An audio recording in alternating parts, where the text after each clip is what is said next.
Hello and welcome to episode 9 of Mac Minute. I'm Mike Myers, and this week we're going to talk about notifications. Notifications are something brand new in the latest version of the Mac operating system.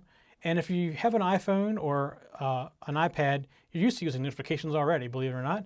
That little bar you swipe down from the top to get all your information and it comes on the screen, it's exactly the same on a Mac. This is you don't swipe down, it's built right into the menu bar.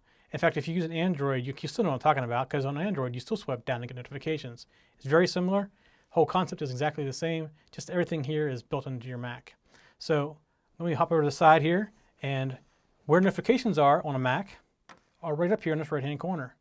This little bar right here is notifications. If you click on it, you see I have no new notifications right now.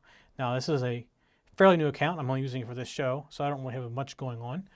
But I'm going to walk through the setup of the notifications. I'm going to come down here, I'm going to click on the setup button, and you see what comes up is the notifications.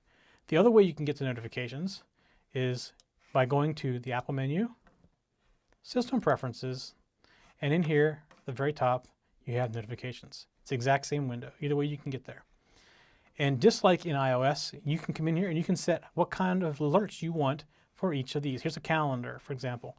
Maybe you don't want calendar alerts, or maybe you want to see a banner in the middle of your screen to remind you to do something. The default for this particular one is alerts, which means it shows up in your alerts or your notifications bar.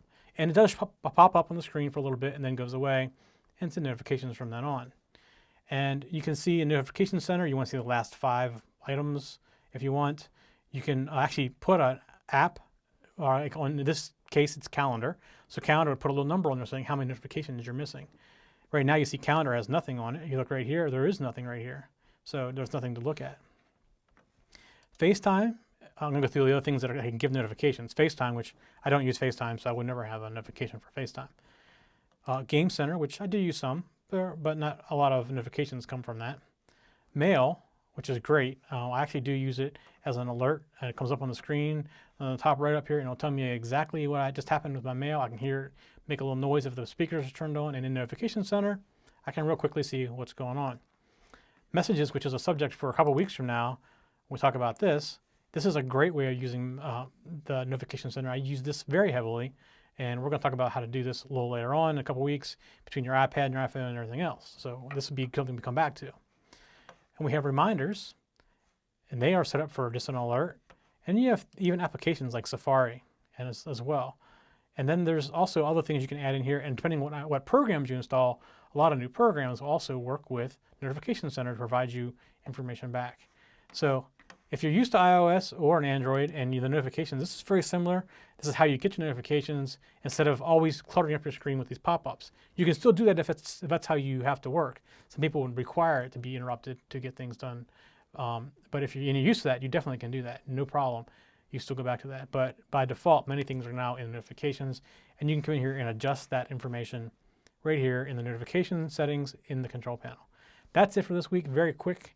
Next week, I don't remember what the subject is. I know like 2 weeks, maybe 3 weeks away, we just talked about using messages for texting, basically, between your friends of iPhones and other devices from your Mac, right from your Mac without a phone. I mean, you don't need a phone to do it. So that's 2 weeks away, I think, 3 weeks away maybe.